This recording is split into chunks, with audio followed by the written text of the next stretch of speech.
सर्वशक्तिमान परमेश्वर को सारी आदर महिमा देते हुए इस शाम के समय पर प्रभु की उपस्थिति में कदर दोने के लिए सर्वशक्तिमान परमेश्वर दिया वाला अच्छा अवसर के लिए मैं धन्यवाद देना चाहता हूँ। पिछले दिनों पर इस बाइबल क्लास को सुना गया है, सीखा गया है। सभी भाई बहनों के लिए, परमेश्वर के दासों के लिए भी मैं धन्यवाद देते हैं। साथ साथ यीशु के दरबार फेसबुक पेज के लिए, होली स्पिरिचुअल किंगडम पेज के लिए, और इसके साथ विभिन्न पास्टर्स अपनी पेजों में ये शेयर किया है। हर एक पासवानों के लिए, ग्रुप के लिए हृदय की गहराई से हम धन्यवाद देते हैं। पिछले दिनों पर हमने आखिरी वचनों को यही पढ़ाया था। इब्रानियों की किताब 11वां अध्याय का 13वां पद से लेकर 16वां पद तक इस समय यहाँ पर ऐसे बताया था, वो आदिमा पिता लोग अथवा प्राचीन पिता लोग पूर्वजों ने मिस्र से निकलकर आया था, तब उन्होंने एक पितृ देश को ढूंढकर चल रहा था। अगर कष्ट परेशानी आने के समय पर अगर पीछे जाने के लिए अवसर था, मगर अभिलाषी जो आने वाले इच्छा रखने वाला वैदाधिक का देश को दिखाकर वो चलते रहा। अगले बात, और अधिक अच्छे वाले को वो कसकर पकड़कर चलते रहा और स्वर्गीय बातों के पीछे, स्वर्गीय बातों को अभिलाषी होकर वो चलता रहा और परमेश्वर जो तैयार करने वाला नगर के लिए इंतजार करते हुए उसी पर आशा और भरोसा रखाकर चलता रहा। इसलिए प्रियो, हमने उसी अभिलाषा रखाकर यहाँ पर चलना है। उन सारी लोग उनके हृदय के अंदर आने वाला देश को, कनान की देश को, स्वर्गीय देशों को इच्छा रखाकर आगे बढ़ रहा था। आज हमने इब्रानियों का पुस्तक से 10वां अध्याय से 32वां पद से लेकर 34 पदों तक हम पढ़ेंगे। इब्रानियों की किताब 10वां अध्याय का 32वां पदों से लेकर 34वां पदों तक हम पढ़ेंगे। ओके, पढ़िए। परंतु उन पिछले दिनों को स्मरण करो जिनमें तुम ज्योति पाकर दुखों के बड़े संघर्ष में स्थिर रहे। कभी कभी तो यो कि तुम निंदा और क्लेश सहते हुए तमाशा बने। यहाँ पर देखो, निंदा और क्लेश सहते हुए वो तमाशा को सहन लिया है।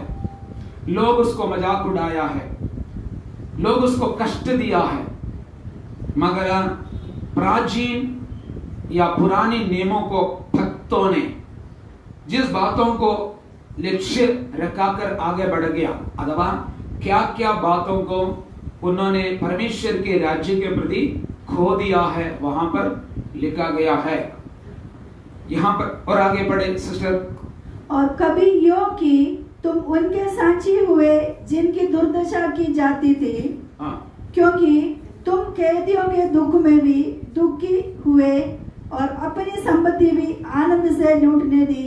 अपना संपत्ति भी आनंद से लूटने दिया, क्योंकि स्वर्ग में एक उत्तम संपत्ति को उन्होंने देखा, अथवा उन्होंने वहां पे उनके लिए तैयार करने वाला उत्तम संपत्ति के बारे में वो ग्रहण किया। अभी तक हमें उसी के बारे में कई समय पर समझ नहीं पा रहा है, इसलिए यहाँ पे इतना भागदौड़ करते हैं यहाँ की संपत्ति के लिए, यहाँ की धन समृद्धि के पीछे, यहाँ की पैसे के पीछे, कई चीजों की लालचों को पीछे इतना भागदौड़ करते हैं, झगड़ा करते हैं। एक दूसरों को मार डालने के कारण क्या है, वो विश्वासी गणों की मध्य में भी ऐसे कई तरीका का समस्या है। एक ही घर के अंदर भाई लोगों के बीच में संपत्ति के प्रति झगड़ा होने के कारण क्या है, यहाँ की बातों में वो भरोसा रख रहा है। यहाँ पे क्या कह रहा है, हमारी पूर्वजों ने अपना संपत्ति को भी लूटने दी, अथवा उसके लूटने के लिए आया वाले लोगों को, अथवा मसीह के कारण सताए हुए उनका संपत्ति को छीन लिया है, मगर उन्होंने वो भी खुशी के साथ सहन लिया है। कारण क्या था, स्वर्ग में उसके लिए जो संपत्ति प्रभु ने रखा गया है। यीशु मसीह ने एक सच्चा चेला कैसा होगा, कौन सच्चा चेला होगा, ये सिखाने के समय पर मेरी कारण माता पिता भाई बहन संपत्ति, नष्ट, कष्ट जो भी सहन लिया है, तो क्या है, इस दुनिया में उपद्रव के साथ 100 गुना जो मिलेगा। हमने उस वचनों को पिछले दिनों पर सीख लिया था। यहां पर प्रभु ने वायदा देने वाला एक संपत्ति है, इस दुनिया में भी है, वो किसी को छू नहीं सकता है, किसी को छीन नहीं सकता है, क्योंकि वो परमेश्वर ने उपलब्ध कराने वाला, वो परमेश्वर देने वाला है। मगर वहां पे यीशु मसीह ने प्रत्येक रीति से उम्मीद देने वाला एक बातें हैं, वही है स्वर्ग राज्य में अनंत काल का जीवन जो मिलेगा वो पक्का मिलेगा, ऐसे बोला है। बाकी कोई गारंटी नहीं है। मगर यहां इसलिए हमने समझना है जो प्राचीन लोगों की विचारधारा कैसा था, यहां पे उसी बातों के बारे में बड़ी स्पष्ट रीति से लिखा गया है। अब हमने पहले हमने पौलुस से पूछा गया है, पत्रोस से पूछा गया है, इब्राहिम का विचारधारा क्या है, इन सारी बातों को पिछले दिनों पर हमने विचार विमर्श किया है। अब हम याकूब को पुराना नियम में अथवा उत्पत्ति के पुस्तक में याकूब जो अनंत काल के जीवन के बारे में उनका हृदय का दर्शन क्या है, हम एक बार विचार करेंगे। उत्पत्ति के पुस्तक 47 अध्याय का 9, 47 अध्याय का 9 और 47 अध्याय का 28, ये दोनों वचन पढ़ने के लिए जा रहा है। 47 का 9 उत्पत्ति की पुस्तक पढ़िए। याकूब ने फिरौन से कहा, मैं 130 वर्ष परदेशी होकर अपना जीवन बिता चुका हूँ। मेरे जीवन के दिन थोड़े और दुख से भरे हुए भी थे। बस यहाँ पे एक बातों को समझना है, केवल इस वचन पढ़ेगा तो हमें कुछ बातों को समझ नहीं पाएगा।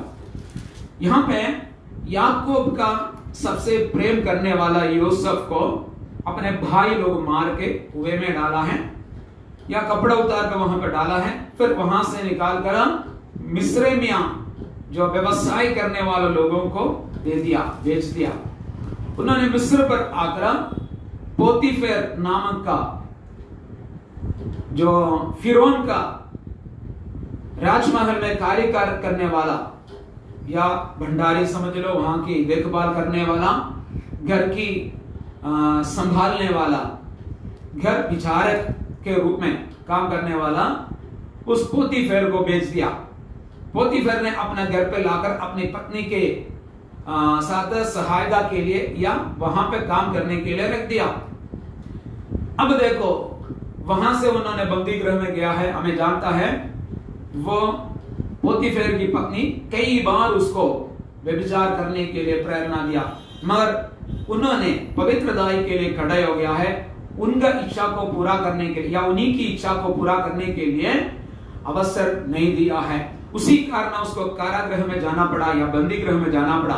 वहां से एक 7 जो पढ़े वाले लोग स्वप्न देखा है, स्वप्न का अर्थ कहने के कारण, अर्थ बताने के कारण राजमहल से निकालकर राजधानी में लाकर वहां का मंदिर बनाया।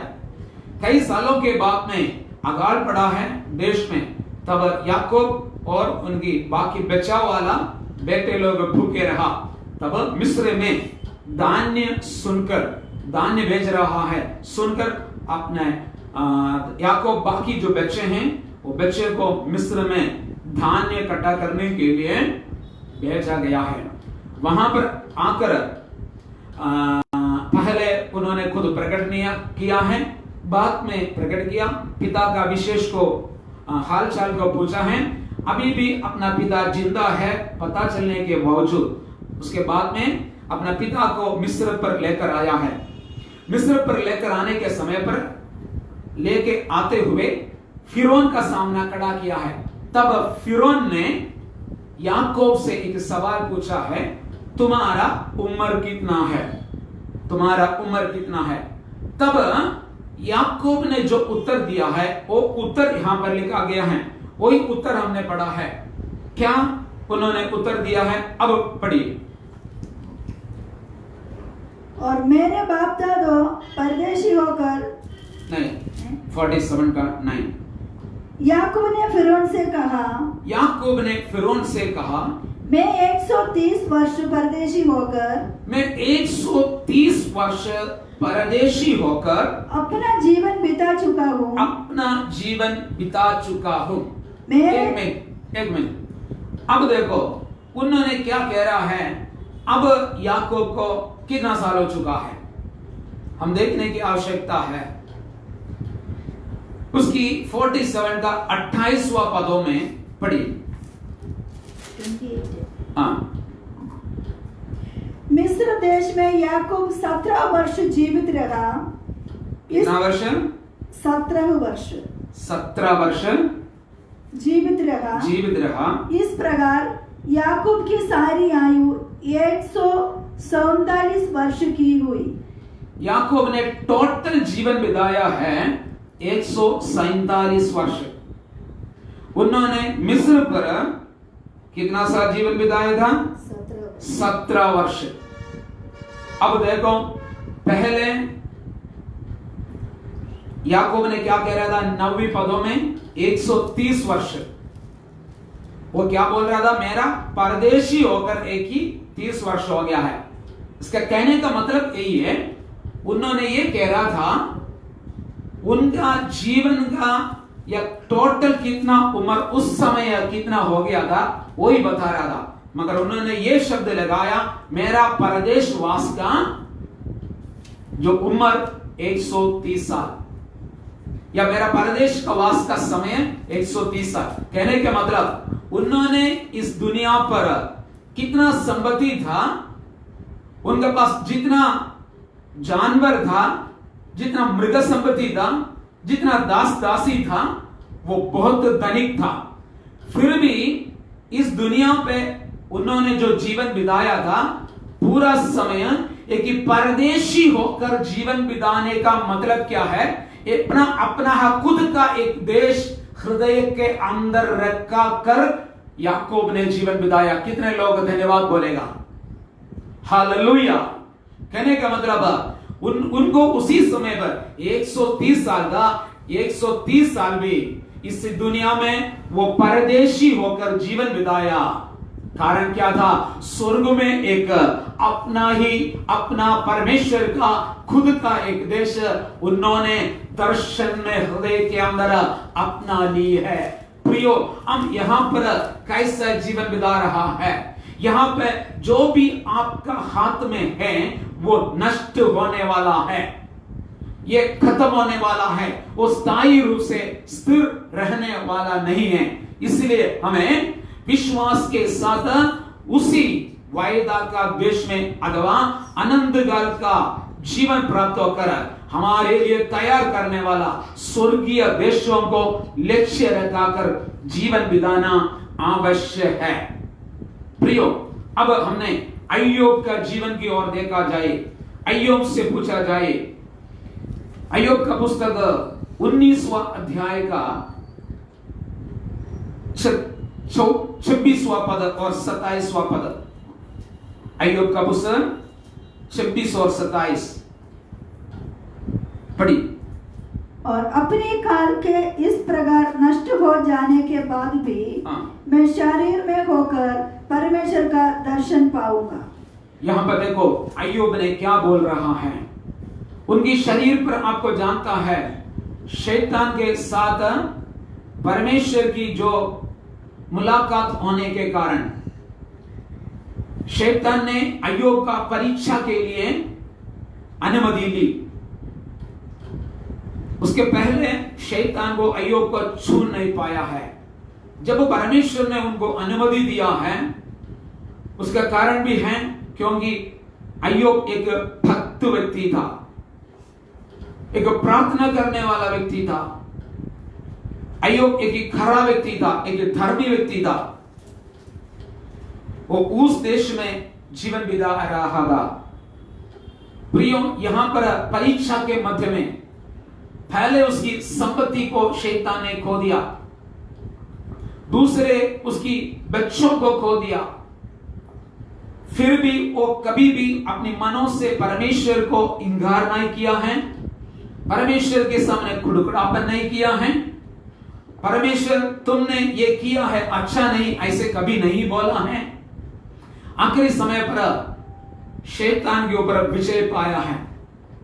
तब शैतान ने परमेश्वर से बोला है, नहीं नहीं, उसका संपत्ति नहीं, उसकी बच्चों नहीं, उसकी शरीर को हमें छूने के लिए अनुमति दे, तब तेरा मुंह पर थूक कर और तुम्हें छोड़कर चले जाएगा या तुम्हें इंकार करेगा। प्रभु ने बोला है तेरे हाथ में है, मगर उसकी आत्मा को छूना मत।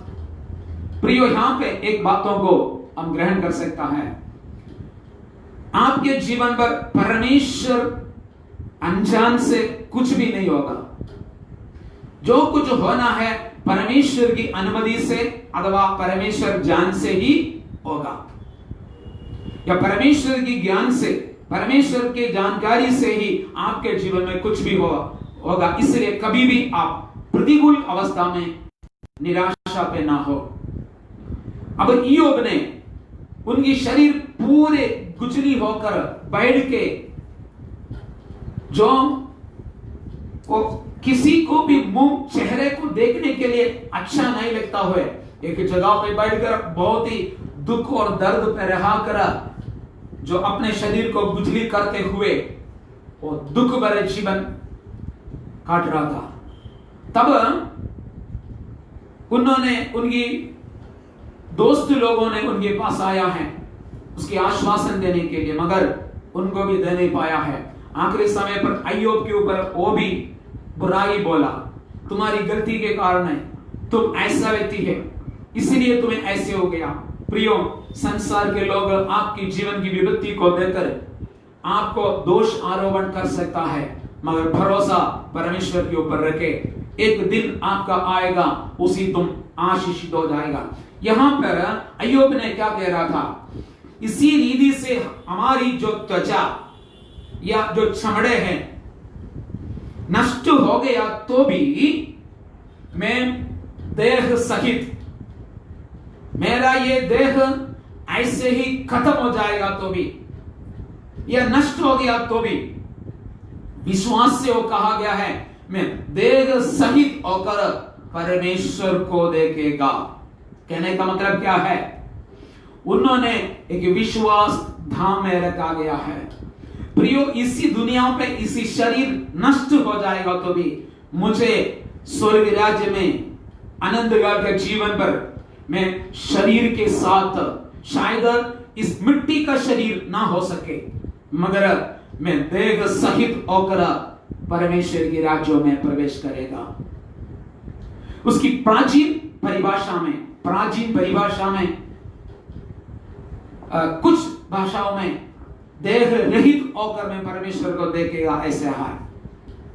वो कहने का मतलब ये इतना ही है, बाहर की जो शरीर नष्ट हो जाएगा तो भी मैं परमेश्वर को देखेगा। वास्तव में इसकी सही ट्रांसलेशन देह सहित होकर, क्योंकि यीशु मसीह ने मरे हुओं से जिलाने के बाद में भी एक ही शरीर उनको था। उसी रीति से आप भी मृत्यु से अगर जी उठेगा तो कहने के कारण हम यीशु मसीह आने के पहले जो मरेगा तो जरूर जी उठेंगे। अगर यीशु मसीह आना देरी है तो हम मरेगा तो जी उड़ने के समय पर समझना चाहिए हम देह सहित होकर एक नया शरीर से हम जी उठेंगे।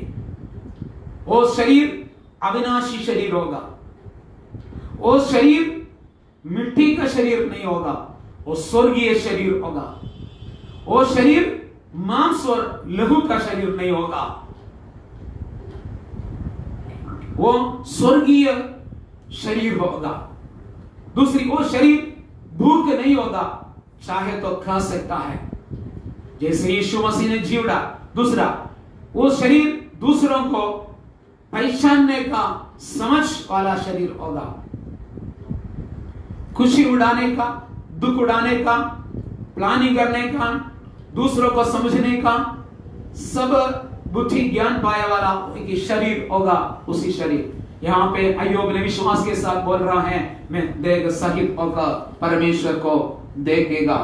प्रियो, यहां से भी उनको अनंत काल का जीवन का प्रवेश करने का आशा रखाकर जीवन बिताया है। और आगे अय्यूब 13 का 15 सॉरी 27वां पद पढ़े, फिर 19 का 27। उसका दर्शन में आप अपनी आंखों से अपने लिए करूंगा। देखो, मैं अपनी आंखों से उनको देखेगा। यहां से बाहर की आंखें खत्म हो जाएगा तो भी मैं कैसे कह रहे हैं, मैं आंखों से मैं परमेश्वर को देखेगा। अब 13 का 15 पढ़े, अय्यूब 13 का 15।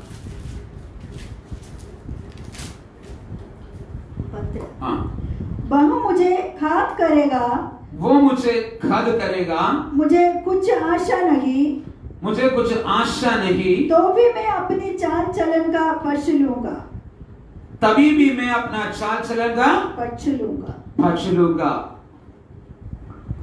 क्योंकि ये क्या बोल रहा है, मुझे वो मार डालेगा तो भी मैं उनके लिए बाट जोता करूंगा, इंतजार करूंगा। मैं उसका पक्ष में ही रहूंगा, मैं उसको पक्ष जाने के लिए रहूंगा, मैं उसी को इंतजार करूंगा। कहने का मतलब, शैतान की परीक्षा में मेरा शरीर इस प्रकार से नष्ट हो गया तो भी वो मुझे कदम करेगा, तो भी अथवा परमेश्वर की अनुमति के साथ वो मुझे कदम करेगा तो भी मैं पीछे नहीं हटूंगा। प्रियो, यही बात शद्रक, मेशक, अबेदनगो यहूदा बालक लोगों ने नबूकदनेस्सर राजा के समय पर उसी अग्नि के अंदर से जाना पड़ेगा तो भी वो वाला राजा जो खड़ा किया वाला जो प्रतिष्ठा को मैंने दंडवत नहीं करेगा। प्रियो, वहां पर बोला है, हमें इस अग्नि से छुड़ाने के लिए हमारा परमेश्वर सामर्थ्यशाली है, हमें विश्वास है। पर अगर हमें नहीं छुड़ाएगा तो भी राजा जो खड़ा किया वाला प्रतिष्ठा के सामने हम दंडवत आराधना नहीं करेंगे। प्रियो, हमारा भी दर्शन यही होना चाहिए। यहां पे अय्यूब ने बोला है, अगर मुझे मार डालेगा तो भी, सरल भाषा में बोलेगा तो भी, मुझे कदम करेगा तो भी मैं उसी के लिए इंतजार करूंगा।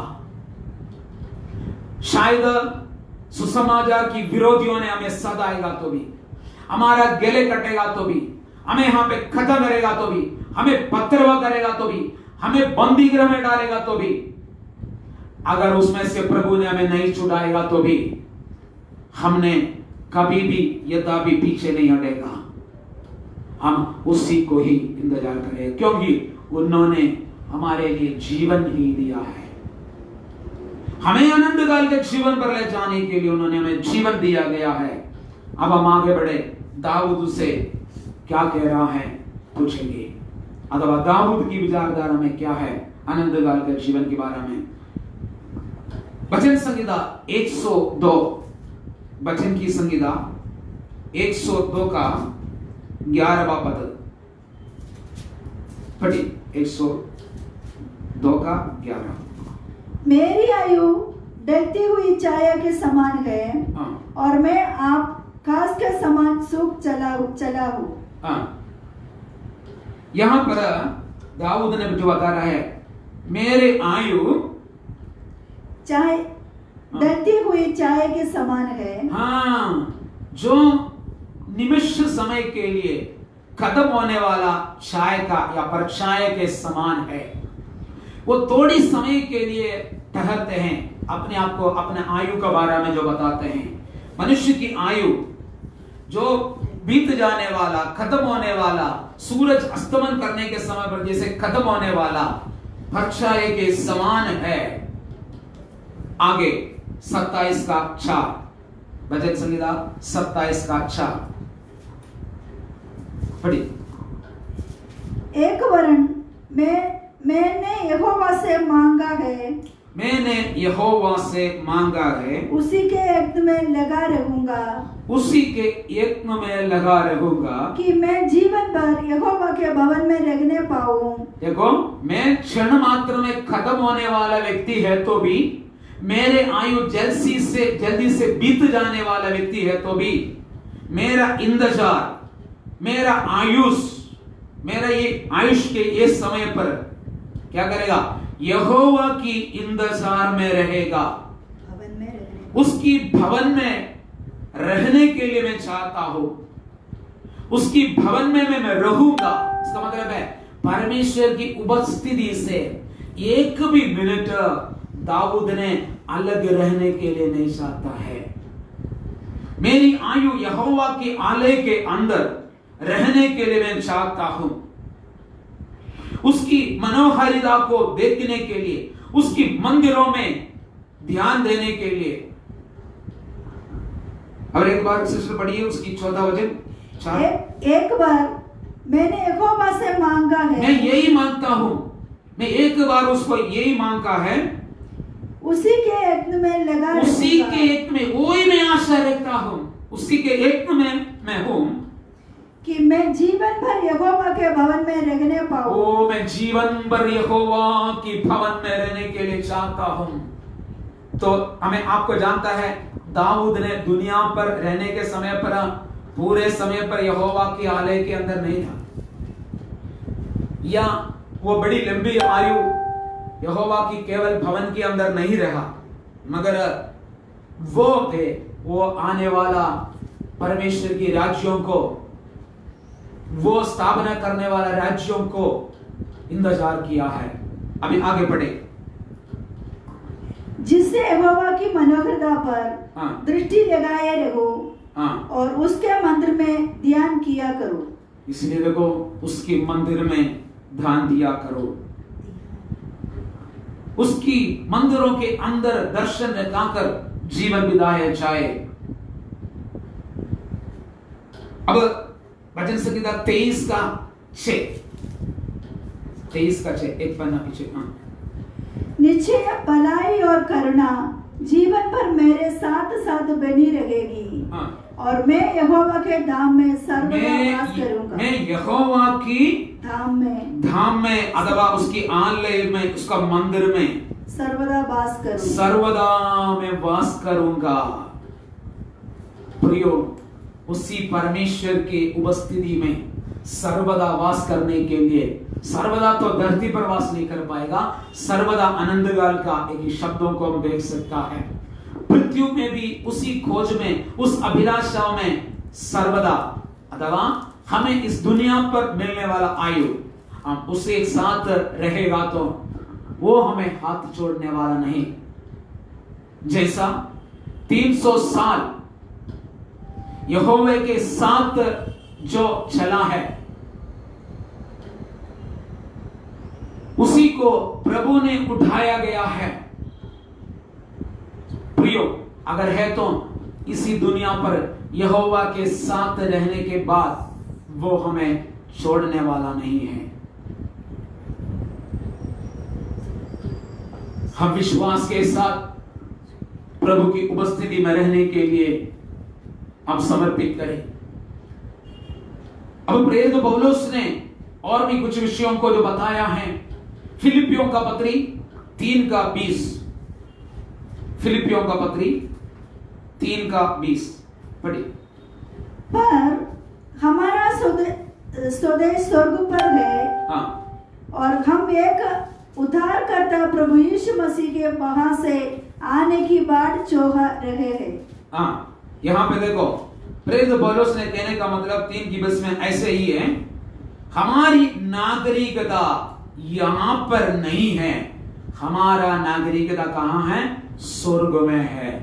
प्रियो, यहां पर आधार कार्ड पे नाम नहीं है तो भी, रेशन कार्ड पे नहीं है तो भी, चुनाव लड़ने के लिए अगर वोटर आईडी कार्ड नहीं है तो भी, मैं कहना चाहता हूं वो भारत की नागरिकता के लिए जरूरत है, मगर यहां पे नहीं है तो भी आपका नाम स्वर्ग में है, तो आज आपको धन्यवाद बोलने के लिए अवसर है।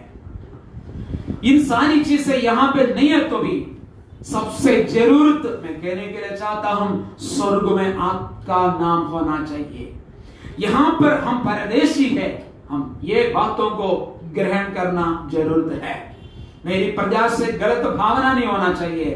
भारत का एक नागरिक होना है तो आपको वोटर आईडी की जरूरत है, आधार कार्ड की जरूरत है, इलेक्शन कार्ड का जरूरत है, राशन कार्ड की जरूरत है।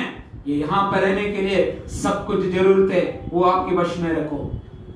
मगर उसके बढ़कर मैं ये कह रहा था, स्वर्ग में आपका नाम होना है, हमारा दर्शन वहां पर रखना है, वहां पर हमारी नागरिकता होना चाहिए। हम उसी राज्यों का एम्बेसडर्स होकर यहां पर रह रहा है।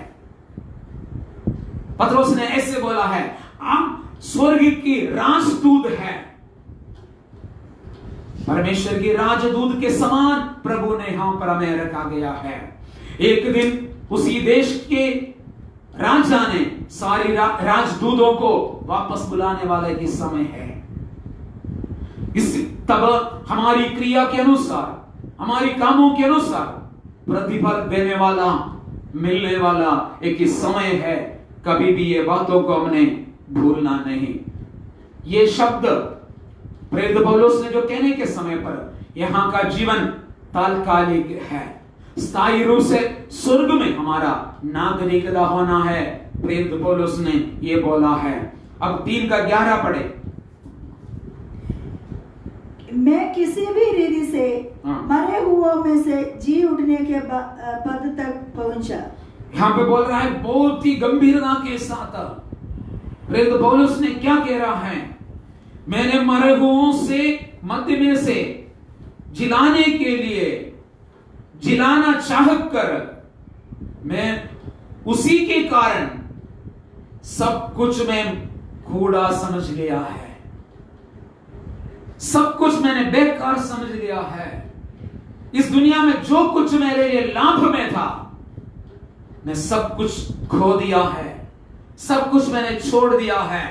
प्रियो, स्वर्ग का दर्शन पाए वाले लोगों को ही, आनंद काल का दर्शन पाए वाले लोगों को ही ये बातों को बोल सकता है, साधारण लोगों के लिए नहीं बोल सकता है। यहां की दृष्टि लगाकर जीवन बिताने वाले लोगों को ये बोल नहीं सकता है। प्रेरित पौलुस की जीवन पर बहुत कुछ श्रेष्ठ कहने के लिए था। उन्होंने यहूदी थे, फरीसियों की फरीसियत थे, गमालियल के चरणों पर रहकर व्यवस्था सीखा गया वाला व्यक्ति था। सारे लोग रबी अथवा गुरु कहलाते थे। उसी समय के ज्ञान के आधार पर सबसे अच्छा ज्ञान दुनिया की समझ पाए वाला व्यक्ति थे और सन्नित्रियम संघ का एक व्यक्ति था, यहूदियों का उच्चतम न्यायालय का एक व्यक्ति था। इतना घमंड करने के लिए उनके जीवन पर बहुत कुछ था, फिर भी उन्होंने यीशु मसीह के साथ जी उड़ने के लिए मैं जो कुछ लाभ में था सब मैंने कूड़ा समझ लिया है। प्रियो, कितने लोग इस स्वर्गीय बातों को कसकर पकड़ने के लिए, इस दुनिया में जो कुछ छोड़ने के लिए रह गया है, कितने लोग छोड़ने के लिए तैयार होगा। प्रियो, मैं एक सवाल पूछने के लिए चाहता हूं, जिंदा रहने के समय पर स्वर्ग राज्य में जा सकते हो? जीवन बिताने के समय पर इस दुनिया पर हम अभी जब रह रहे हैं तब आपको स्वर्ग राज्य में जा पाएगा? बाइबल के एक भागों में ऐसे कहा गया है, मांस शरीरों को, मांस और लघु शरीरों को स्वर्ग राज्य में प्रवेश कर नहीं सकता है। मगर मैं कहता हूं, आपको इसी शरीर पर रहने के समय पर स्वर्ग राज्य में जा सकता है, क्योंकि प्रेरित पौलुस ने एक बार कुरिन्थियों का पत्री के जो पढ़ने के समय पर ऐसे लिखा गया है, मैं एक दिन मैं एक व्यक्ति के बारे में घमंड करूंगा, मेरे बारे में तो नहीं, मगर उस व्यक्ति ने एक दिन तीसरा स्वर्ग तक उठाया गया है। मगर एक फर्क है, शरीर से हो बिना शरीर से हो हमें नहीं जानता है। बाइबल कहता है मांस और लघु वाला शरीर स्वर्ग राज्य में प्रवेश कर नहीं पाएगा, क्योंकि आत्मा में हमें मृत्यु पर रहने के समय तो भी हमें स्वर्ग राज्य में जा सकता है। वो तीसरा स्वर्ग तक उठाया गया है। स्वर्गीय बातों की ज्ञान उन्होंने पाया है। प्रियो, मैं अगले एक ही बातों को कहना चाहूं। अभी तक मेरी बातों को आपको समझ नहीं सकता है तो आप घुटनों में आए, उसी लेवल पर आए, प्रभु से विनती करे, प्रभु एक बार मेरी आत्मा में तू लेके चल, स्वर्गों तक ले चल, तेरी उपस्थिति तक मुझे ले चल प्रभु।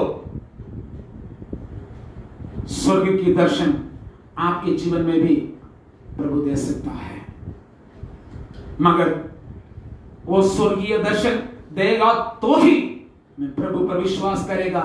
ऐसे ना बोले, ऐसे बोलने वाले को प्रभु ने ये कहेंगे, तोमस तुम जो देखेगा तो विश्वास करेगा, जो बिना देखे विश्वास करने वाला जो धन्य है। जो हमारे समझ के अनुसार जो कुछ आपको समझना है, आपकी बुद्धि में जो समझना है, उसके लिए पवित्र शास्त्र के अंदर स्वर्ग राज्य के बारे में जो कुछ जानना है प्रभु ने आपको दिया गया है। इसलिए आप इस वचनों पर भरोसा रखे, विश्वास रखे, जीवन बिताए उसी राज्यों में जाने के लिए। प्रियो, और हम कोरिन्थियों का दूसरी पत्री 12वीं अध्याय का दूसरा पद, उस भागों में अब जो मैंने जो बताया वाला भागों को आपको देख सकता है। पढ़िए।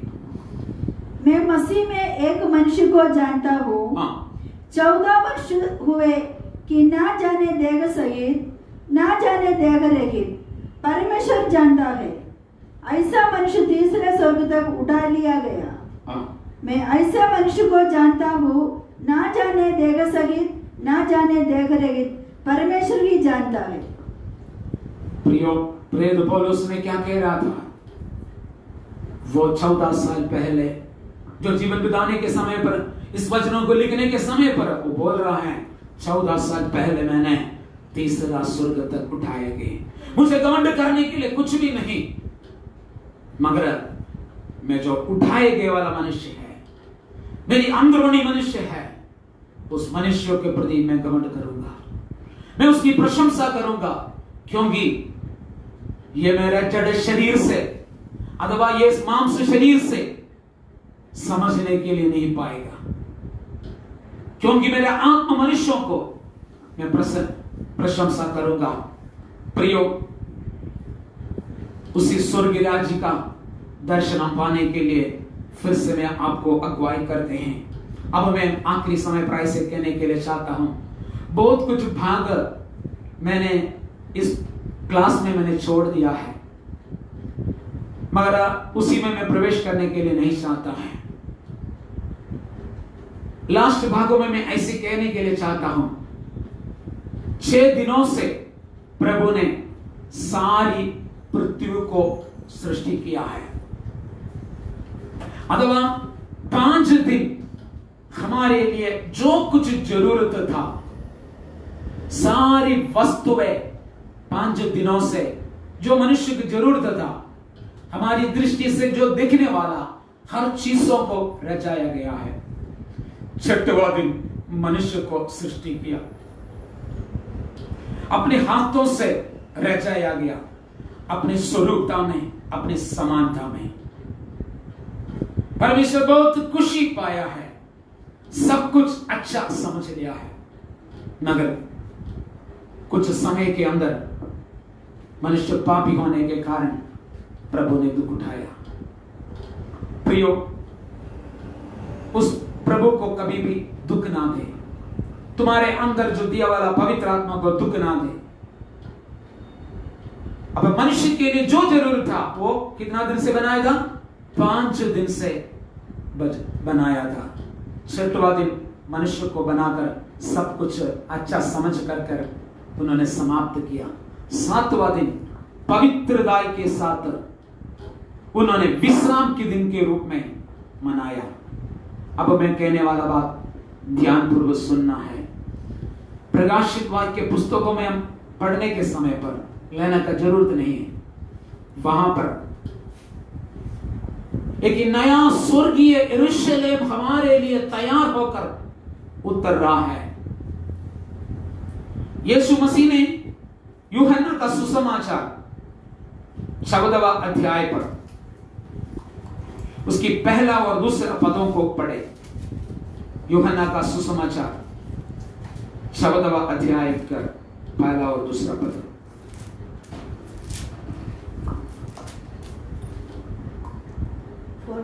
14 का हाँ पहला और दूसरा। हाँ तुम्हारा मन व्याकुल ना हो। सुनो, तुम धरती पर रहने के समय पर तुम्हारा मन व्याकुल ना हो। परमेश्वर पर विश्वास रखो। परमेश्वर पर विश्वास रखो। आज मैंने जो कुछ कहा गया है उस बातों में, परमेश्वर के राज्य के बारे में जो कुछ मैंने प्रकट करके दिया है उसी में क्या करना है? विश्वास रखो। और मुझ पर भी विश्वास रखो। और मुझ पर भी, यीशु मसीह ने बोला है, मैंने जो कुछ प्रकट करके दिया है उसी में भी, परमेश्वर पे भी और मुझ पे भी विश्वास रखो। और मेरे पिता के घर में, मेरे पिता की घर में बहुत से रहने के स्थान है। बहुत ही रहने के लिए स्थान है, बसाया स्थान है या बसने के लिए जगह है। और यदि ना होते तो, यदि ना होते तो मैं तुमसे कह देता हूँ, क्योंकि मैं तुम्हारे लिए जगह तैयार करने जाता हूँ। मैं अब जो रहने का स्थान है केवल तैयार करना है आपके लिए। जगह तो है, बना के रखा है, मगर आपको अभी क्या करना है? एक मेहमान आने के समय पर हमारा रिश्तेदार के लिए हमने रहने का स्थान को सजाएगा, तैयार करेगा। उसी रीति से मैं आपके लिए क्या कर रहे हैं? वो रहने का स्थान को मैंने क्या कर रहा है? तैयार करने के लिए जा रहा है। हाँ। और यदि मैं जाकर तुम्हारे लिए जगह तैयार